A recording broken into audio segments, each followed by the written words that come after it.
छत्तीसगढ़ के पूर्व सीएम भूपेश बघेल का बड़ा बयान। प्रेस वार्ता में कहा, मोदी की गारंटी, विष्णु के सुशासन में महादेव ऐप चल रहा साए पर। छत्तीसगढ़ के पूर्व सीएम भूपेश बोले, ऐप मालिकों से बीजेपी केंद्र सरकार ने लिए पैसे। वार्ता में स्वागत है।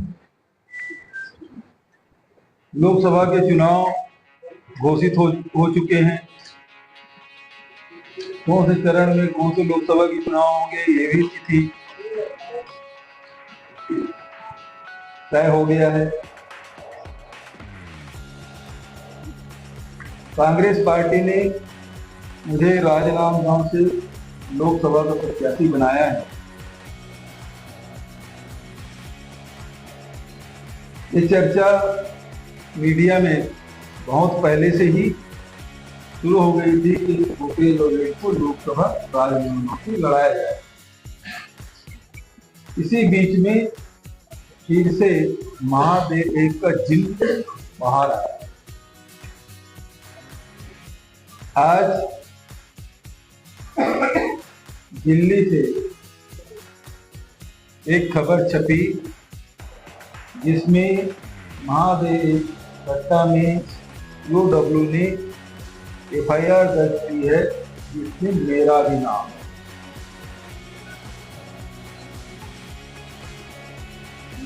बहुत ही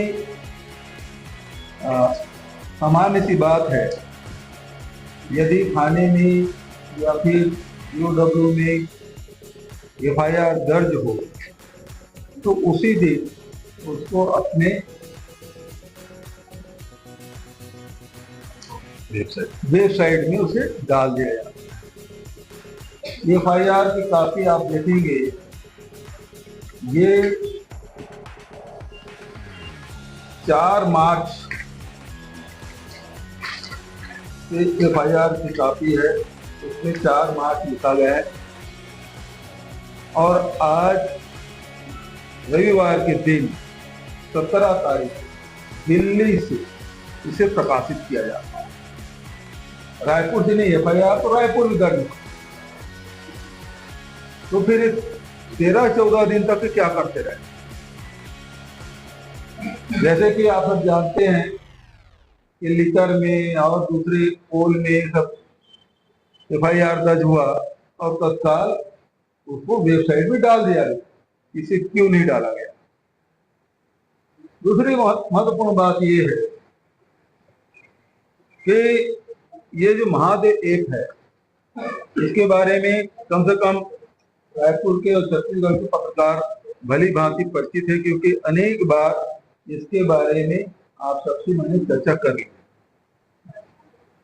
2022 में इसके खिलाफ हम लोगों ने एफआईआर दर्ज किया। पहला एफआईआर दुर्ग में, फिर रायपुर में, बिलासपुर में, अन्य जगहों में करीब 72 एफआईआर दर्ज किए गए और इसमें लगभग 450 गिरफ्तारियां हुई। उड़ीसा में, बंगाल में, अन्य प्रदेशों से भी गिरफ्तारियां हुई, जिसमें बहुत सारे गैजेट, मोबाइल, लैपटॉप गिरफ्तारियां हुई, राशि भी पकड़े गए।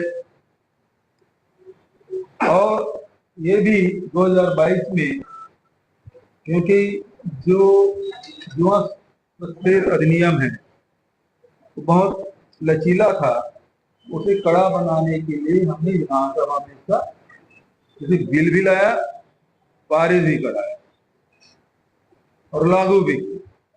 पूरे देश में महादेव ऐप जो सट्टा है उसके खिलाफ यदि कार्रवाई की गई केवल छत्तीसगढ़ में और थोड़े बहुत व्यापक पैमाने पर किया है।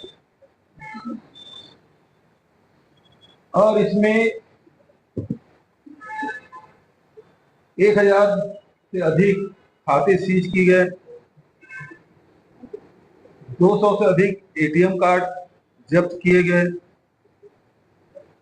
लेकिन महत्वपूर्ण बात यह है कि यहाँ उनके कोई हेड ऑफिस नहीं है, ये संचालित कहीं और से होता है। इस बीच में रवि उत्पल और सौरभ चंद्राकर के खिलाफ लुकआउट सर्कुलर भी हमने जारी किया।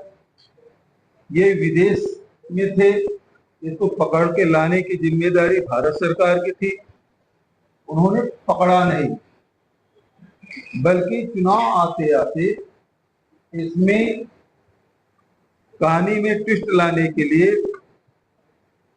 शुभम सोनी का कीर्ति होता है।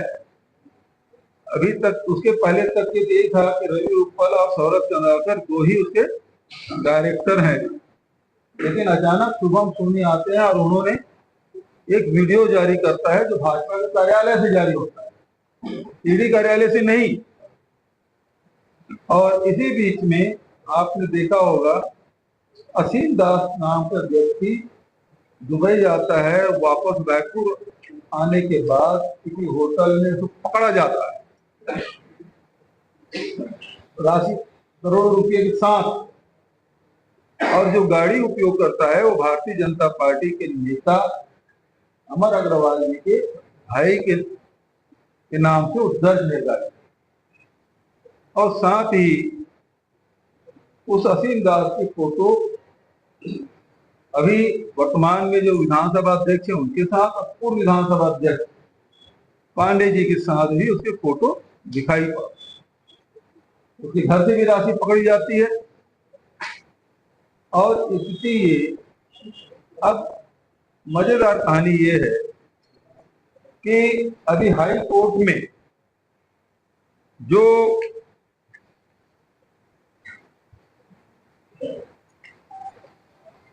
काउंसलेट जनरल जो दुबई के हैं, उन्होंने हाई कोर्ट में ये अपना बयान दर्ज कराया है, जिसमें वो साफ इंकार करते हैं कि शुभम सोनी जो काउंसलर जनरल के सामने उपस्थित होकर बयान दिए हैं उसे वो साफ इंकार करते हैं, अपनी जिम्मेदारी वो नहीं लेते। उन्होंने लिखा है consulate general of India Dubai does not accept any responsibility for the content of this document. Shubham Soni के जो बयान है उसको उन्होंने इसकी कोई जिम्मेदारी वो नहीं लेते, ये स्पष्ट उन्होंने हाई कोर्ट में ये लिखित जवाब उन्होंने प्रस्तुत किया। अब दूसरी बात यह है, जब आपने एफआईआर दर्ज किया, एफआईआर की कॉपी हमारे पास है, उस एफआईआर की कॉपी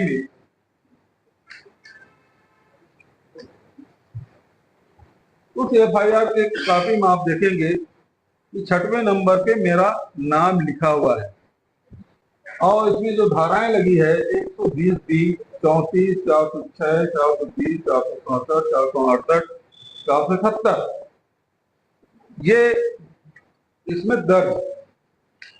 दूसरी बात यह है कि इसमें जितने महादेव के प्रमोटर और दूसरे लोगों का नाम इसमें उल्लेखित है, लेकिन आप ये जो बॉक्स में आप नाम पढ़ेंगे तो इसमें महादेव बुक ऐप के प्रमोटर द्वारा ऑनलाइन डेटिंग ऐप के इस आपराधिक कृत्य के विरुद्ध वैधानिक कार्रवाई को रोकने के लिए विभिन्न पुलिस व प्रशासनिक अधिकारीगण तथा प्रभावशाली राजनीतिक व्यक्तियों का संरक्षण प्राप्त किया गया, जिसके एवज में उन्हें नियमित तौर पर प्रोटेक्शन मनी के रूप में भारी राशि दी गई। इसमें कहीं भी मेरे नाम का उल्लेख नहीं है। इस पूरे जो एफआईआर कॉपी है उसमें कहीं मेरा नाम नहीं है, बल्कि ऊपर में आप देखेंगे तो उसमें शुभम सोनी का नाम है, रवि उत्पल का नाम है, सौरभ चंद्राकर का नाम है, अनिल कुमार का नाम है, लेकिन इसमें कहीं और दूसरे नाम नहीं है। ये विशुद्ध रूप से ये राजनीतिक एफआईआर है, जबरन मेरा नाम डाला गया है, दबाव पूर्वक डाला गया है और इससे स्पष्ट हो जाता है कि ये राजनीतिक प्रतिशोध के चलते ये एफआईआर किया गया। दूसरी महत्वपूर्ण बात यह है कि गूगल को हमने ही लिखा था कि उसको महादेव को बंद किया जाए, तो हमारे निवेदन पर बंद किया गया। लेकिन बहुत सारे और जो बैटिंग मतलब इस एक्ट में वो दूसरे और उसमें चलाया लगा था, इसको चलाया जा रहा है। आज भी महादेव सट्टा बंद नहीं है। 4 महीना यहाँ राज्य में भारतीय जनता पार्टी की सरकार है और केंद्र में पिछले 10 साल से सरकार है। तो अभी ये सट्टा बंद नहीं हुआ है। तो ये क्या मोदी जी की गारंटी और विष्णुदेव के सुशासन के महादेव सट्टा चल रहा है साए साए?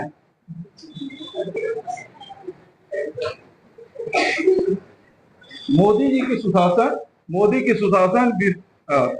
की गारंटी, विष्णु के सुशासन, महादेव एक चल रहा है साए साए। आज इसके संरक्षण में सब कुछ चल रहा है। जिस प्रकार से अभी जो सुप्रीम कोर्ट के आदेश के बाद निर्वाचन आयोग ने अपनी वेबसाइट में जिन नामों का जो सूची जारी की गई, 14 ऐसे कंपनी हैं जहां ईडी आईटी के जांच के बाद सत्ता पक्ष के खाते में पैसा डाला गया। वो तारीख भी आप सब जानते हैं, आप सबके पास है। हालांकि कितने लोग चला रहे हैं, कितने लोग नहीं चला रहे, वो अलग बात है, लेकिन ये सारी सूची आपके पास है। और मजेदार बात ये है कि भारतीय जनता पार्टी को सबसे ज्यादा चंदा देने वाला कोई है तो सट्टेबाज ही है। क्या नाम है उसका भाई? Future gaming and hotel service, future gaming and hotel services. ये 2 अप्रैल से लेके 7 अप्रैल तक 2022 को, उसके पहले छापा डाला और 1368 करोड़ रुपए चुनावी चंदा दिया गया। सबसे ज्यादा दिया है तो ये फ्यूचर गेमिंग वाले दिए। तो क्या ये जो दुबई में बैठे हुए लोग हैं महादेव के डायरेक्टर, उसको इसलिए नहीं पकड़ा जा रहा है कि इनके बीच में कोई लेन देन तो नहीं हो गया, कोई सौदा नहीं हो गया? मैं पहले भी आरोप लगाया था कि विदेश से इसको लाया क्यों नहीं गया। काउंसलेट जनरल के सामने उपस्थित होकर सुबह सोनी बयान देते हैं, उसकी गिरफ्तारी क्यों नहीं होती? ये स्पष्ट है कि अब ये आज जिस प्रकार से मीडिया में बात आई है, 4 मार्च को एफआईआर होने के बाद 17 तारीख को ये प्रकाशित हो रहा है, तो ये सोच समझ के इसको डाला गया है, वो भी दिल्ली से। इसका अर्थ सीधा है कि वो राजनांदगांव लोकसभा के चुनाव भारतीय जनता पार्टी हार चुकी है या हार मान चुकी है। ये स्पष्ट है कि वहां के चुनाव वो हार चुके हैं और इस कारण से बदनाम करने के लिए इस प्रकार से चीजें लाई गई है। और न केवल राजनांदगांव बल्कि मेरे लोकसभा चुनाव लड़ने से निश्चित रूप से भारतीय जनता पार्टी को भारी नुकसान पूरे प्रदेश में हो रहा है। इसको अध्ययन करने के बाद 13-14 दिन में सर्वे कराने के बाद इसको डाला गया है आज संडे के दिन। आप लोगों की तरफ से कोई सवाल हो तो मैं कहूंगा, जवाब दूंगा, लेकिन ये बात मैं कहना चाहता हूं, न इन इधर भक्तियों से न मैं डरने वाला हूं, न पीछे हटने वाला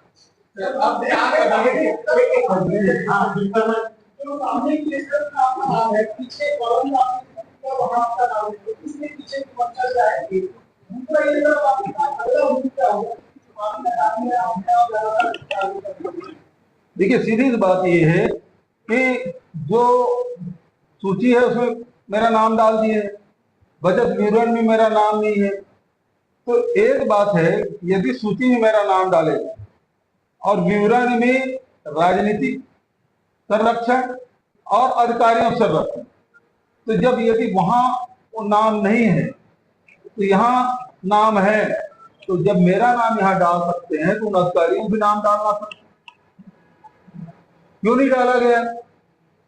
उन अधिकारियों का नाम क्यों नहीं है जब इस सूची में? इसमें जब मेरा नाम है तो अधिकारियों भी नाम डाल सकते हैं। अब इसमें आप संबंधित ब्यूरोक्रेट्स, पुलिस अधिकारीगण, ओएसडी गण, अज्ञात निजी व्यक्तिगण, ये क्या है? एक एफआईआर में आप कांग्रेस जन लिखते हैं, कांग्रेस गण सबको लिख डाले। इसमें अब निजी, अब मेरे निजी में तो आप लोग भी आते हैं भाई। मेरे सबसे ज्यादा पत्रकारों में मेरे संबंध है, मोहन भाई।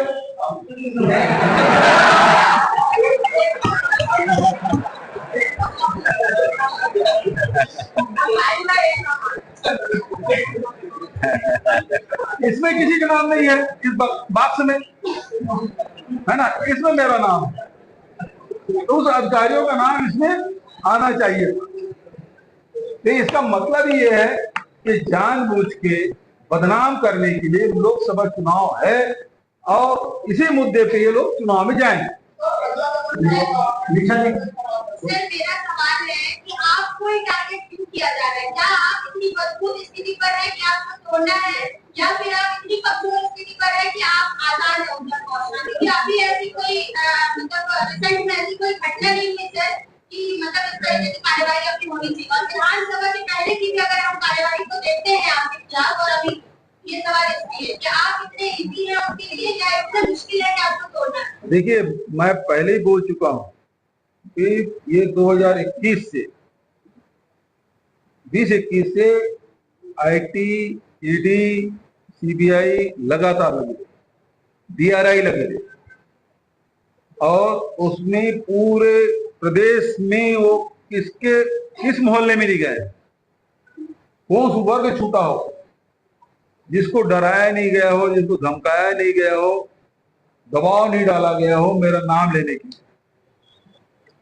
वो नहीं कर पाए, कोई प्रमाण कर नहीं पाया। अब ईडी, ये हम लोग तो छत्तीसगढ़ सरकार के द्वारा लगातार 22 से जांच कर रहे थे, कार्रवाई कर रहे थे, पूरे देश में सबसे ज्यादा हमने किया। उसके बाद ईडी इसमें घुस गई, ईडी ने जांच कर लिया, खंगाल लिया। अब ईडी जांच करने के बाद ईओडब्ल्यू दिया है। तो सवाल इस बात का है कि मैं कमजोर होता तो सारी एजेंसियां नहीं पड़ी होती, और पूरे देश में सबसे ज्यादा यदि ये सारे सेंट्रल एजेंसी जांच की है तो छत्तीसगढ़ में, छोटा राज्य जहां सबसे जांच हो रही है। मैं नहीं कहता मैं बहुत मजबूत हूं, लेकिन उनके डर का वजह मुझे समझ नहीं आता। सर, एक सवाल था, अभी एफआईआर इसके पहले जब आए उत्तरवार, तो उत्तरवार की शुरुआत में है आपको तारीफ करते हैं लोग, अभी करते हैं आपकी इससे संबंधित, मतलब इससे संबंधित कोई सवाल हो तो मैं आज जवाब दूंगा, अन्य सवालों का जवाब नहीं दे सकते।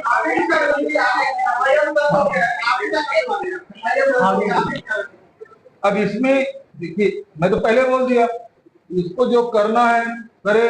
यदि वो नोटिस दे, पहली बात तो यह है कि छत्तीसगढ़ के ईओडब्ल्यू ने 4 मार्च को एफआईआर दर्ज कर लिया है ना, इसको अपनी वेबसाइट में क्यों नहीं डाला? पहली बात। दूसरी बात यह है, यदि वो नोटिस देती है तो हम जाएंगे, क्यों नहीं जाएंगे? तीसरी बात यह है कि यदि इसके मामले में और फर्दर एक्शन लेना है तो वो फिर वकीलों से ही बात करके किया जाता है। ये गिरफ्तारियां कितने चरणों में होगी? ऐसा तो 3 चरणों में होंगे, लगता है गिरफ्तारियां कितने चरणों में? इसको कौन रोक रहा है? लेकिन कोई प्रमाण तो हो। 3 साल से लगातार घूमते रहे, उनको कोई तथ्य मिला नहीं। ये तो आधार बता रहे हैं, वो नीति की जांच को बता रहे हैं, बार प्रोटेक्शन मनी के रूप में जो लोग ने पैसा प्राप्त किया उनको एफआईआर में शामिल किया गया, अधिकारियों के साथ उसने आपको शामिल कर दिया। बहुत अच्छा सवाल मोहन भाई, बहुत अच्छा सवाल आपने किया, उसके लिए मैं धन्यवाद देता हूँ। एक मिनट, हाँ भागीदार, मैं आपको सवाल लूंगा। मोहन जी ने बहुत बढ़िया सवाल किया। प्रोटेक्शन मनी वो लेता है जो प्रोटेक्शन मनी लेके उसके खिलाफ कार्रवाई ना करे, तभी तो प्रोटेक्शन मनी होगा। हम हैं, हमारे हमको खुश करके रखो, नीचे आपके खिलाफ, आपके लोगों के खिलाफ कोई कार्रवाई नहीं होगी। यही होता है ना प्रोटेक्शन मनी, प्यार पे यही हुआ जो अभी 14 कंपनियों के साथ हुआ अभी दिल्ली में। मनी लॉन्ड्रिंग तो है ना ये, वही कि उनके खिलाफ पहले जांच की गई और जांच करने के बाद उसे पैसा ले लिया गया और पैसा लेने के बाद उनके खिलाफ कोई कार्रवाई नहीं की, जबकि छापा पड़े या नोटिस दिया गया। लेकिन यहां ये है, यहां तो हम 72 FIR दर्ज की, 450 गिरफ्तारियां की, उसको लुकआउट सर्कुलर जारी कराया और उसके गूगल को हमने पत्र लिखा है बंद कराया जाए। भारत सरकार को भी चिट्ठी लिखी इसको बंद कराया जाए, विधानसभा में इसके खिलाफ कड़े कानून लाए। तो प्रोटेक्शन कैसे हुआ? प्रोटेक्शन तो वो है जिन राज्यों में भारतीय जनता पार्टी सरकारें चल रही है और वहां एक भी कार्रवाई नहीं हो रही है और महादेव वहां चल रहा है, वहां जरूर मिल रहा हो प्रोटेक्शन, तो कार्रवाई वहां होनी चाहिए। हाँ जी,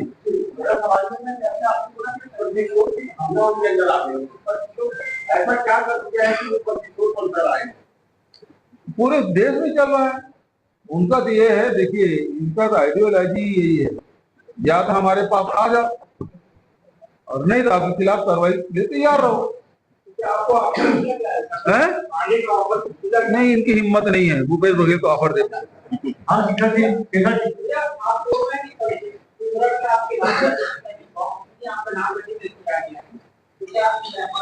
नहीं नहीं, बाक्स में मेरा नाम नहीं है, बाक्स में तो अधिकारीगण नेतागण लिख दिया, लेकिन FIR में मेरा नाम है। यदि बाक्स में अधिकारीगण और नेतागण है तो नेता का नाम लिख दिए हैं तो अधिकारियों को भी नाम लिखना था ना। ये नहीं है, हाँ ये इसमें नहीं है। हाँ हाँ, और मैं तो पहले और मैं पहले बोला आपको, काफी सवाल किए, उसने बोला कि यदि AOW मुझे बुलाती है, नोटिस देती तो मैं जाऊंगा। दूसरा ये है कि इसके बारे में फर्दर एक्शन के लिए वकीलों से बात करके फिर आगे कार्रवाई कर सकते हैं। ठीक है, साफ हो गया, इसलिए साफ तौर पे जोड़ा गया है बाकी कारणों के साथ एक लोग के बाद बहुत ज्यादा विरोध कार्य होता है,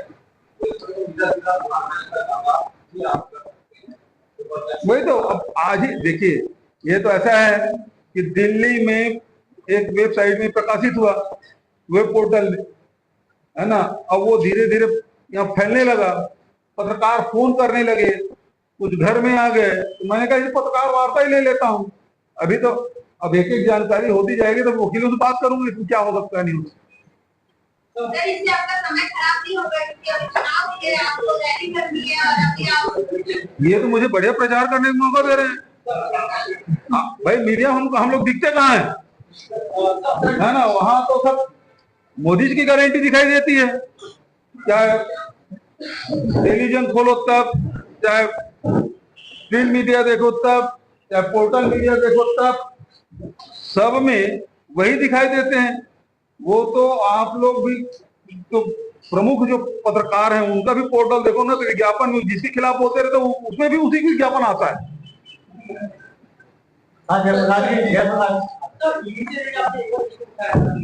महाराष्ट्र का नाम नहीं है, बल्कि बाकी लोगों का है, उन्होंने भी ट्राई किया, तो उसको लेके आगे का उनका नाम ऐड क्यों नहीं किया जाता?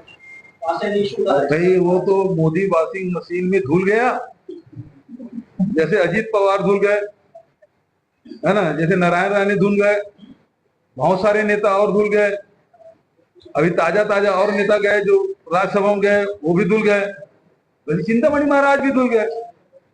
अमरजीत का नाम है लेकिन चिंतामणि महाराज का नाम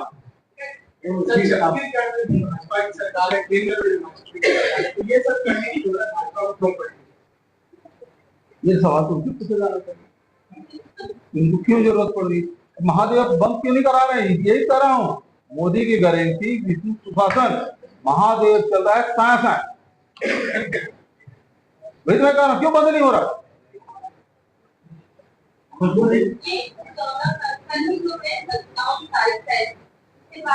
आपके FIR की खबर होने कहीं ना कहीं आपको आपके गाँव में दबाने की कोशिश करें ताकि आप आगे कि आप उम्मीदवार हटा कर गाँव से कहीं ना कहीं आपसे प्रहार किया जा रहा है कांग्रेस को अपोज करें, क्या लगता है? बिल्कुल सही बात आपने कहा कि ये राजनांदगांव चुनाव वो हार मान चुके हैं और इसीलिए कल डिक्लेयर हुआ और आज उन्होंने इसको जारी किया, जबकि एफआईआर 4 तारीख को, लेकिन आज जारी किया है। इसका उद्देश्य उसका इससे स्पष्ट है कि वो हार मान चुके हैं राजनांदगांव लोग।